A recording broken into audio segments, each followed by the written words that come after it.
Hi friends, welcome to my channel. పిల్లలు ఇంట్లోనే ఉంటారు కదా, కాబట్టి డిఫరెంట్ కర్రీస్ని అడుగుతూ ఉంటారు. అందుకనే కాజు కర్రీ చేశానండి. సింపుల్గా ఎటువంటి ఫ్రెష్ క్రీము అవన్నీ లేకుండా చూపించేస్తాను.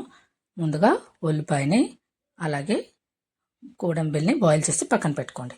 ఇంకొక కడాయిలో నెయ్యి వేసుకొని గోడంబిల్ని ఒక 100 గ్రామ్స్ తీసుకొని బాగా ఇలా రెడ్గా రోస్ట్ చేసుకొని పక్కన పెట్టేసుకోండి.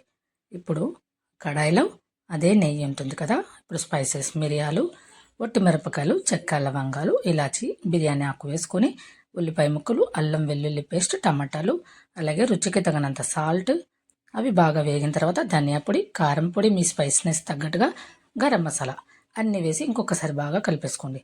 మనం ఉల్లిపాయ గోడంబిని ఫైన్ పేస్ట్ చేసేసుకొని కర్రీలోకి వేసుకొని దాన్ని కూడా పచ్చివాసన పోయేదాకా మంచిగా ఫ్రై చేసుకోండి. బాగా ఫ్రై అయ్యి బాగా ఉడికేటప్పుడు గోడంబి ముక్కలు, కస్తూరి మెతి వేసి కలిపేసుకోండి. అంతేనండి, ఒక 5 నిమిషాలు పెట్టారంటే కాజు కర్రీ రెడీ. కొత్తిమీరతో సర్వ్ చేసుకోండి. మీకు నచ్చితే మా ఛానల్ని సబ్స్క్రైబ్ చేసుకోండి, లైక్ కొట్టండి. Thank you.